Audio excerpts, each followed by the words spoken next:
अस्सलाम वालेकुम व्यूअर्स, उम्मीद है आप सब खैरियत से होंगे।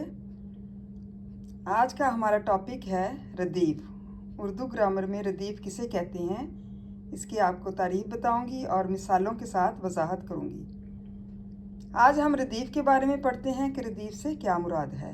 ऐसे अल्फाज जो किसी गज़ल के आखिर में एक जैसे हों, गज़ल हो सकती है, नज़म हो सकती है, एक जैसे अल्फाज हों, वो रदीफ़ कहलाते हैं। ये अरबी ज़बान का लफ्ज़ है। गज़ल के पहले मिसरे के आखिर में और दूसरे मिसरे के आखिर में आने वाले एक ही तरह के अल्फाज रदीफ़ कहलाते हैं। मतलब गज़ल के पहले मिसरे में भी और दूसरे मिसरे में भी एक जैसे आने वाले अल्फाज जो हैं वो रदीफ़ कहलाते हैं।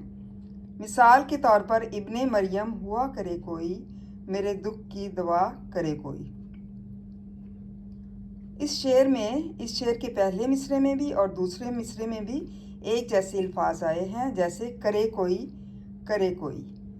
ये एक जैसे अल्फाज हैं, तो ये क्या कहलाएंगे? ये रदीफ़ कहलाएंगे। करे कोई और करे कोई, ये दोनों जो हैं रदीफ़ कहलाएंगे।